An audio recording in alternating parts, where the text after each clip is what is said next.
Aduni could not believe her eyes when she saw Dongo at the church altar. Everyone stared in shock as the dog ran toward the front, barking furiously. The pastor stopped mid-blessing, his Bible trembling in his hands. No one understood what was happening, but the oldest members of the community crossed themselves, recognizing the signs of something beyond ordinary understanding.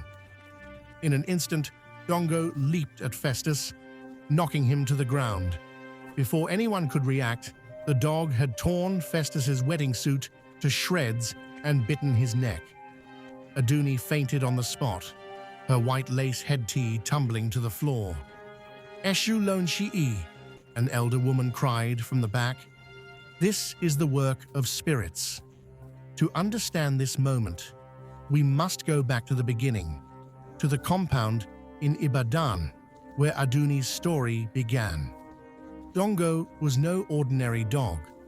The puppy had come to the family compound as a gift from Aduni's uncle, a hunter who had found the unusual black and white animal deep in the sacred Osun forest.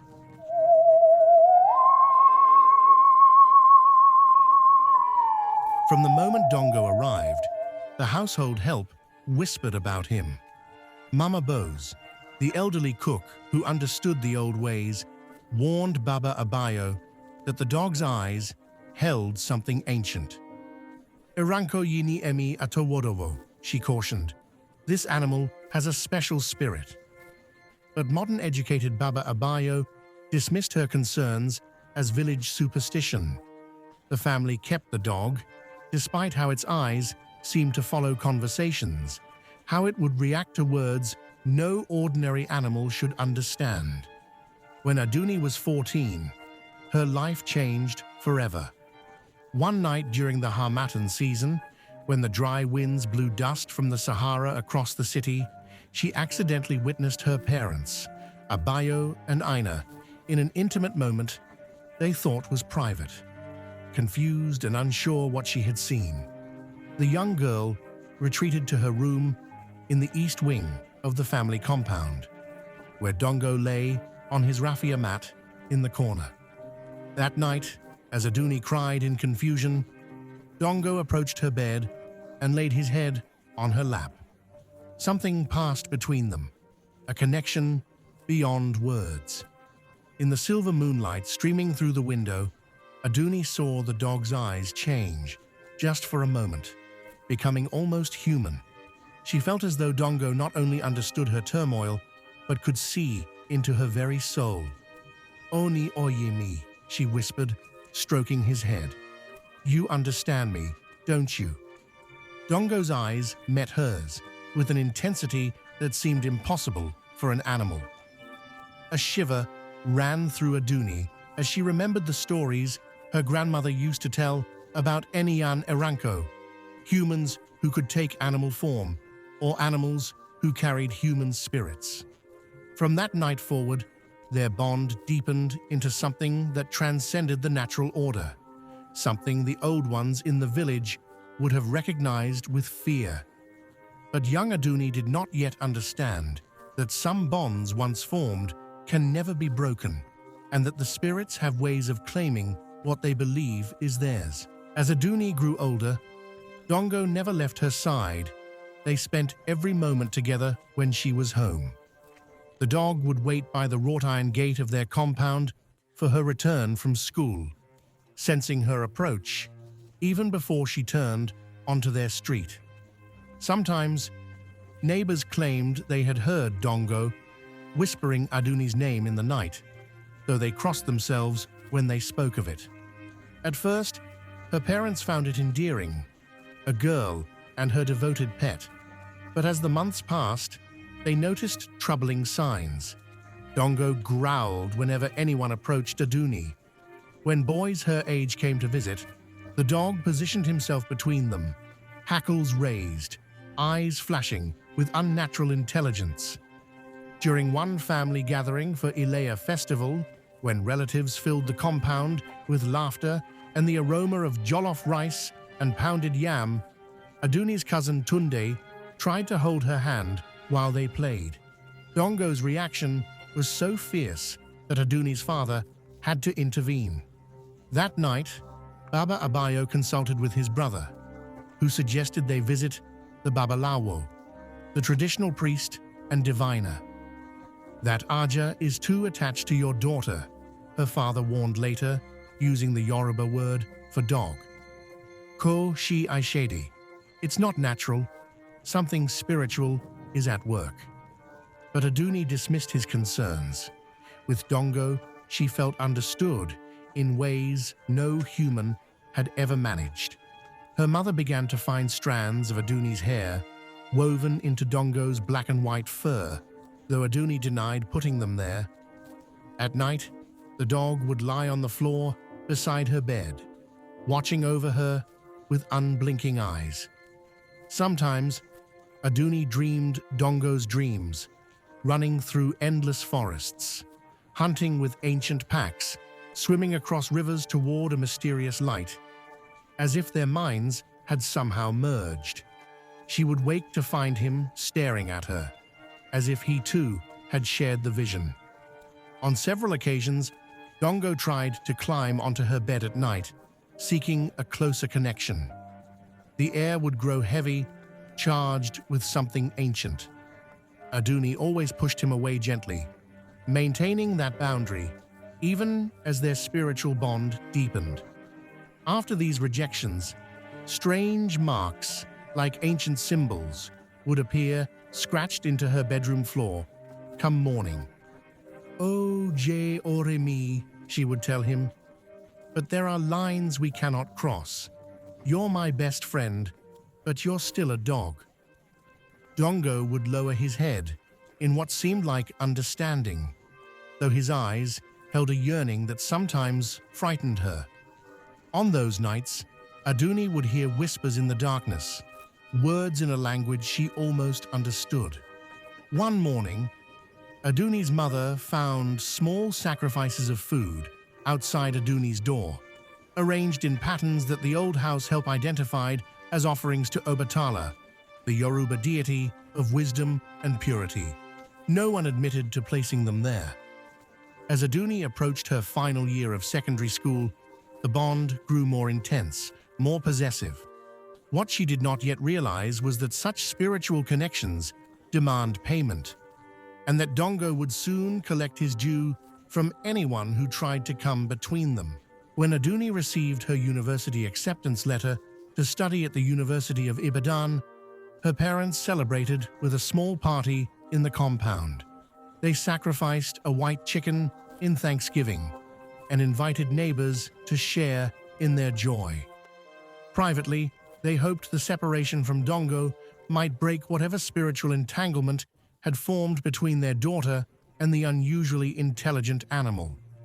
Baba Abayo had even consulted with Babalawo Fagbemi from their ancestral village, who had cast the sacred divination shells and warned of an unnatural bond that could lead to grave misfortune. "Okolemu aja lo si iara ile ekogiga," her mother explained gently. "You can't take a dog to the university dormitories. Besides, separation might be good medicine for both of you." But Aduni refused to be separated from Dongo. Against her parents' wishes and the Babalawo's warnings, she found an apartment in Agbowo, near the campus gates, that allowed pets. She used money she had saved from helping in her aunt's fabric shop at Gbagi Market.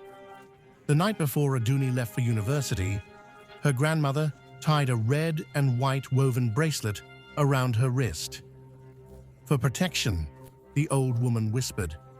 "Some bonds, once formed, attract jealous spirits." University life opened Aduni's eyes to normal relationships.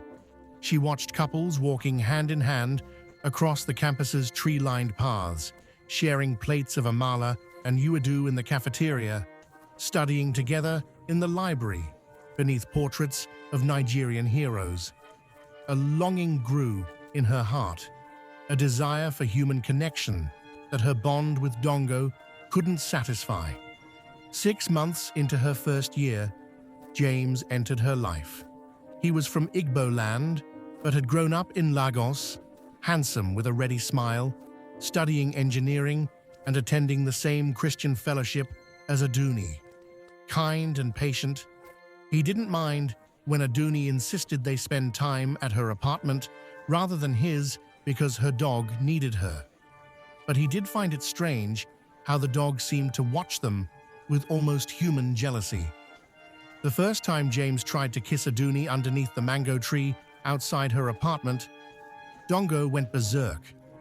The dog lunged between them, barking furiously, eyes wild with what looked almost like jealousy. The sky darkened suddenly, though no clouds were visible. "Ha!" James exclaimed, jumping back. "What is wrong with your dog?" "Mabinu, Mabinu," Aduni soothed, speaking to both James and Dongo. "He just needs time to adjust." But Dongo never adjusted. Each time James visited, the dog's behavior worsened. Strange things began to happen. James's textbooks would be found torn apart, his shoes mysteriously filled with sand, his bicycle tires punctured when he parked near Aduni's apartment. The protective bracelet Aduni's grandmother had given her broke unexpectedly one night, the red and white threads scattering across her floor. Aduni began to realize that her bond with Dongo had crossed into dangerous territory.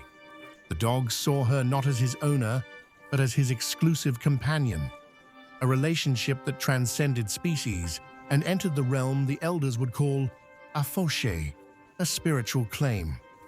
One evening during Harmattan season, when the air was dry and charged with electricity, James was leaving Aduni's apartment.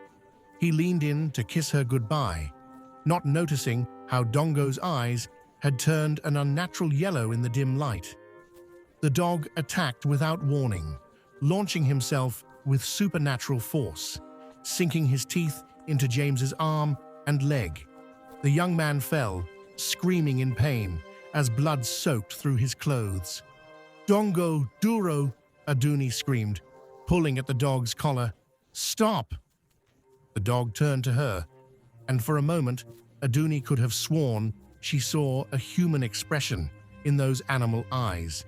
Possession, rage, betrayal. Neighbors rushed to help, some calling on the name of Jesus, others invoking Allah's protection as they dragged the snarling dog away. A taxi was called to rush James to the University College Hospital. By the time they returned, Dongo had vanished into the night, leaving behind strange paw prints that seemed to burn the ground where they fell. The university authorities expelled Aduni following the incident. James's parents, influential people from Enugu, threatened legal action and even consulted police about what they called a deliberately trained attack dog. Her academic future in shambles, Aduni returned to her parents' compound in Ibadan, outwardly devastated but secretly relieved that Dongo had disappeared. Perhaps now she could build a normal life. But that night, her father took her to see Babalawo Fagbemi, who had warned them before. "The bond is not broken," the old diviner said, after casting cowrie shells across his mat. "It has only stretched. What has been joined in spirit cannot be separated by distance alone." He performed a cleansing ritual, bathing Aduni in herbs and saying prayers to Orunmila for wisdom and protection. He gave her another charm to wear and instructed her family to make offerings at a crossroads for 7 days. As Aduni left the Babalawo's compound that night, a distant howl echoed through the darkness. The old priest froze, his eyes widening with recognition. "That is no ordinary dog," he whispered, "and it will return to claim what it believes is its own." Years passed with no sign of Dongo. The spiritual cleansing seemed to have worked. Aduni finished her degree at Lagos State University, where she moved in with her mother's sister. She began a career with a bank in Victoria Island, and eventually met Festus, a successful businessman from a good Yoruba family in Abeokuta, who loved her despite the strange gaps in her stories about her past. Her parents, though initially hesitant, were won over by Festus's respectful demeanor during the traditional introduction ceremony, where he and his family brought gifts of kola nuts, alligator pepper, honey, and fine lace fabrics. When he formally proposed marriage, both families rejoiced. Aduni accepted, believing she had finally escaped the shadow of her unnatural bond with Dongo. Her grandmother's warnings about spiritual ties faded from memory as wedding plans consumed the families. The wedding day arrived with all the color and celebration of a traditional Yoruba ceremony merged with Christian ritual. After the traditional engagement, where Aduni's family accepted the bride price and gave their blessing, the couple proceeded to the church ceremony. Aduni wore a magnificent white lace gown with a traditional head tee in matching fabric. Festus wore a formal agbada of the same lace material over his western suit. As the pastor pronounced them husband and wife at the cathedral church in Ibadan, a sudden wind swept through the church, extinguishing the candles despite closed windows. A commotion erupted at the back of the church. Guests turned in their seats, gasping in shock. Dongo, older but unmistakable, charged down the aisle. The dog's coat shimmered with an unnatural light, and his eyes glowed with an intelligence that made several elderly guests make the sign of the cross or whisper quick prayers. Olorun ma bawaja, came the murmurs. God defend us. Aduni's blood turned to ice. The protective amulet beneath her wedding dress burned against her skin. Rara, she whispered, not now. The dog leaped onto Festus with supernatural strength, knocking him down and tearing at his wedding suit. Teeth found flesh, and blood stained the white church carpet and Festus's immaculate ceremonial robe. Aduni fainted as wedding guests rushed forward, grabbing chairs to fend off the animal. An uncle who had served as a pastor in the north began shouting prayers of exorcism. Dongo escaped in the chaos, leaving behind paw prints that smoked on the church floor. Aduni and Festus were rushed to the hospital, their wedding day transformed into a nightmare. Kilo Shele, Festus asked when they were both recovering. What was that? Why did that dog attack me? It seemed personal, as if it knew me, as if it hated me. Aduni could not bring herself to explain the truth. Instead, she allowed Festus's family to bring in a prayer warrior from their church, who anointed their hospital room with oil and prayed for protection against evil forces. That night, as Festus slept under sedation, Aduni stood by the hospital window.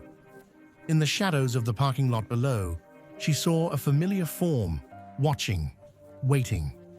What terrified her most was not Dongo's return, but the growing certainty that the dog would never stop, that it would pursue her through every relationship, every attempt at happiness, until it had reclaimed what it considered its own. A year passed without incident. After consulting both church authorities and secretly visiting Babalawo Fagbemi again, Aduni dared to hope that Dongo had finally disappeared from her life. The Babalawo had performed another cleansing ritual, sacrificing a white cockerel at midnight and giving Aduni special herbs to mix with her bathwater for 7 days. When she discovered she was pregnant after the New Year celebrations, joy filled her heart. Perhaps this new life would finally sever whatever unnatural connection still bound her to Dongo. Both families celebrated the news with prayers and small offerings of thanksgiving. Throughout her pregnancy, Aduni was careful to follow all the traditional taboos for expectant mothers. She avoided going out at night, wore protective charms, and never called animals by name. Her mother-in-law moved in temporarily to help prepare special herbal tonics, believed to protect the unborn child from spiritual interference. The baby boy arrived during the rainy season, perfect, innocent, named Oluwasegun. God gives victory in thanksgiving. He seemed untouched by the strange spiritual entanglement that had defined Aduni's life. They had him baptized immediately, and Festus's father, a devout Anglican, arranged for special prayers of protection. For 3 months, they lived in peaceful happiness in their comfortable home in Bodiha Estate. Then came the morning when Festus was leaving for work at his import business. Aduni, wearing a colorful wrapper and blouse and holding their infant son, walked him to the car through their small front garden filled with hibiscus flowers. They kissed goodbye beneath the almond tree in their compound. As the security guard opened the metal gate, a blur of movement caught Aduni's eye. Dongo charged through the open gate, his fur standing on end with unnatural electricity, heading straight for them. His target was not Festus this time, but the baby in Aduni's arms, his eyes fixed on the child with terrible purpose. "Olorun Gbami!" Aduni screamed, turning to shield her child. "God save me!" The dog lunged, teeth bared, a sound emanating from his throat that was almost like human speech. Festus reacted instantly, throwing himself between his family and the animal. The security guard raced forward, brandishing his weapon. Dongo's teeth grazed the baby's leg before the guard could intervene, drawing a single drop of blood that seemed to glow momentarily before sinking into the ground. The child survived, though he developed a high fever that night, which the doctors at the hospital could not explain. The incident left a deep wound in Aduni's marriage. After rushing the baby to the University College Hospital, where doctors treated the wound and administered tetanus shots, Festus began asking questions that pierced Aduni's carefully constructed wall of secrecy. "Ishitin kan yifin shele," he demanded. "Why does this keep happening? That is no ordinary dog. It seems fixated on destroying our family. First our wedding, now our son." That night, after they had returned from the hospital and placed the sleeping child in his crib, surrounded by prayers and protective symbols from both Christian and traditional sources, Festus confronted her directly. His eyes were red from weeping and lack of sleep. "Shi omo ajanari," he asked quietly. "Do you know that dog from somewhere?" Aduni denied it at first, the lie sticking in her throat. But as Festus threatened to take their son and return to his family compound in Abeokuta, the truth spilled from her lips. The accidental witnessing of her parents' intimacy as a young girl, the strange comfort she had sought in Dongo, the bond that had grown beyond normal human-pet relationships, the warnings from the Babalawo that had gone unheeded. "Akori, Emikori," she stammered, switching to English as she tried to explain the complex spiritual connection without admitting to anything inappropriate. I never, it was like our souls became tied together somehow. The Babalawo called it Awan Asher, a spiritual claim. I don't know how to explain it." Festus listened in horror, occasionally making the sign of the cross as Christian and traditional beliefs warred within him. When she finished her story, he shook his head and walked to the corner of the room where a Bible lay open beside a small calabash of traditional medicine they had been given for the baby. "Emikolaba Eyigbi," he said quietly. "I can't live with this. That creature tried to harm our child. Whatever connection you have with it has brought nothing but pain into our lives. My mother warned me there was something unsettled in your spirit, but I was too blind with love to listen." His voice broke, as he asked her to leave. Heartbroken, Aduni packed her belongings and moved in with her old school friend, Diola, who lived in Makola area and worked as a nurse. As Aduni left her marital home for the last time, cradling her few possessions, she felt something watching from the shadows. A pair of eyes reflected the streetlight. Familiar, possessive, triumphant. Dongo had succeeded in isolating her once again. Ogbodo wa Ajana, Diola advised after hearing Aduni's full story, lighting candles around her small parlor to ward off listening spirits. You need to find that dog and end this connection before you can move forward with your life. Diola, who had spent time with her grandmother in the village, understood the old ways despite her modern education. She helped Aduni contact a powerful Babalawo from Ife, the ancestral spiritual center of the Yoruba people. The ancient diviner cast his cowrie shells across a mat woven with symbols of Ogun, the deity of iron and war. "This is no ordinary bond," he said after studying the pattern. "This dog carries a spirit that has claimed you. Perhaps a spirit that once loved you in another life, or one that sees in you something it desires." He prescribed a difficult path. Aduni must find Dongo herself, perform a separation ritual at midnight at a sacred crossroads, and then the animal must be dealt with according to ancient custom. For months, Aduni and Diola searched Ibadan, visiting animal shelters, markets, parks, abandoned buildings, anywhere Dongo might be hiding. They left offerings at crossroads and consulted with traditional hunters who knew the ways of animals with spiritual significance. The dog remained elusive, as if he could sense their intentions. They expanded their search to the sacred Osun forest, where Dongo had originally been found. They visited shrines and consulted with priestesses of Osun, the river goddess.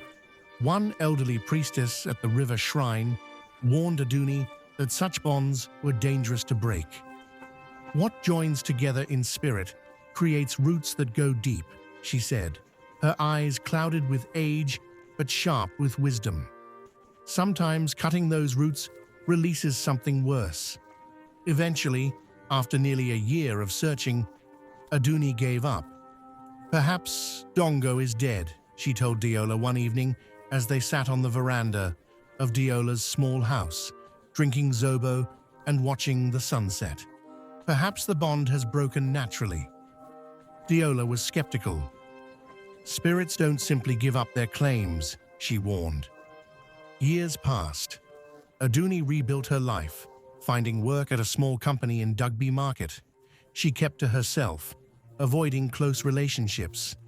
She performed the cleansing rituals prescribed by the Babalawo faithfully, bathing in special herbs every new moon and making offerings at crossroads. 4 years after the incident with her baby, Aduni met Wilson at her church.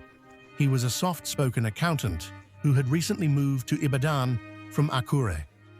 Their relationship progressed slowly.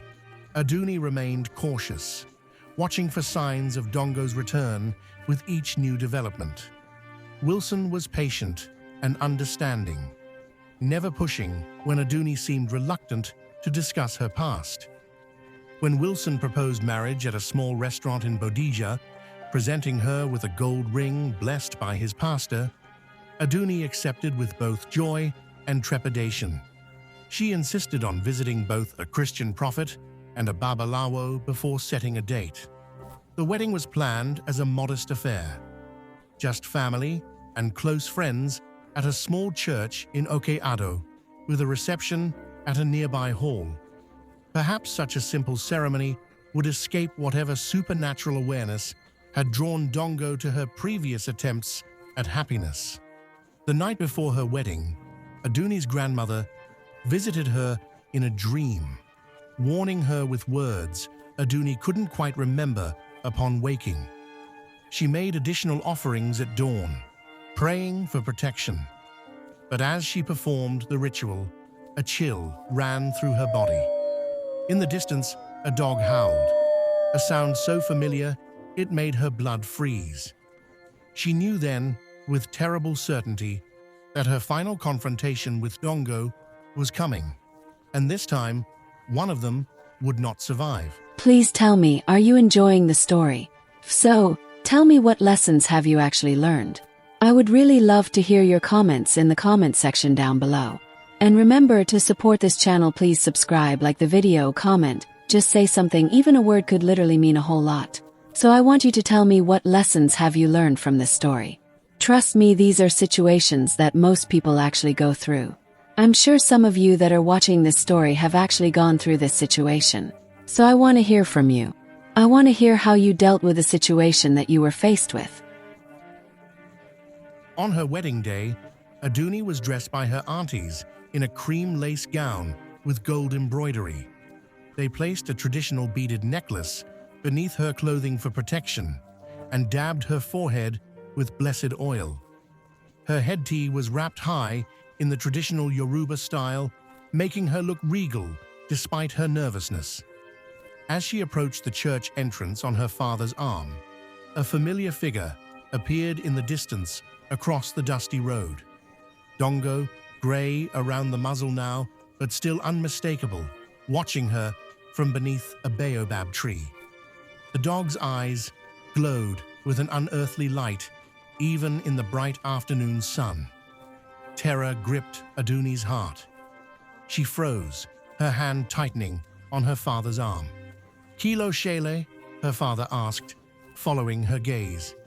When he saw the dog, he muttered a quick prayer and pulled out a small leather amulet from his pocket. But before he could act, Aduni hiked up her dress and ran. She knew what was coming. The pattern had been established. First her boyfriend, then her husband, then her child. She would not let Wilson become another victim of whatever spiritual claim Dongo had placed on her. "Aduni," her father called after her. "Duro!" Behind her, she heard shouts of confusion from the wedding guests spilling out of the church. Dongo gave chase, his aging body still powerful enough to close the distance between them, running with unnatural speed that confirmed he was more than an ordinary animal. The wedding party began to pursue them, men removing their formal robes to run faster. Some older guests began to shout prayers and incantations, recognizing the spiritual nature of what was happening.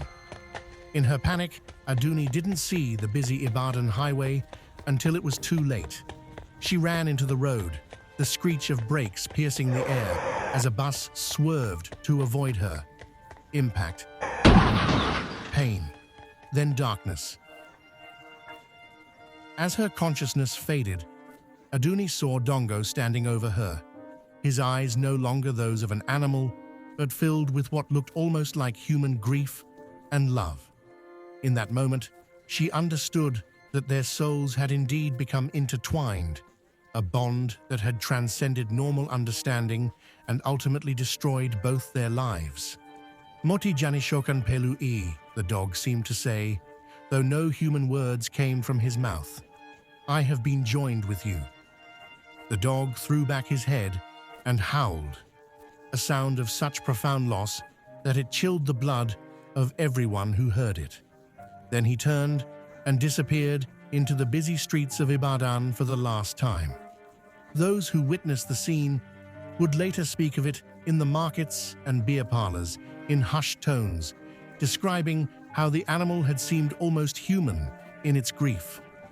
Some would claim they saw tears in the dog's eyes, an impossibility that nonetheless felt true to those who had witnessed the strange, tragic end of Aduni and her unbreakable bond with Dongo. Years later, stories would still circulate about sightings of an old dog who wandered the cemeteries of Ibadan, always returning to one particular grave marked with Aduni's photograph. The animal never approached humans, vanishing like a ghost whenever anyone came near. In the markets, mothers would warn their daughters, Be careful what spiritual bonds you form in innocence, for not all can be broken by will alone. Some said it was merely an urban legend that emerged from older Yoruba folklore about spirit animals. Others, particularly the old ones who remembered the traditional ways, claimed it was the manifestation of Akudaya, a spirit bond that transcends death. Traditional hunters would leave small offerings near Aduni's grave to appease whatever lingered there. Christian pastors would sometimes come to pray over the site, claiming to cleanse it of ancient attachments. Whatever the truth, the story of Aduni and Dongo became a cautionary tale told throughout Yoruba land, a warning about connections that go beyond natural law and the danger of forming bonds that the ancestors had forbidden. A reminder that some ties, once formed, can never truly be broken, not even by death itself.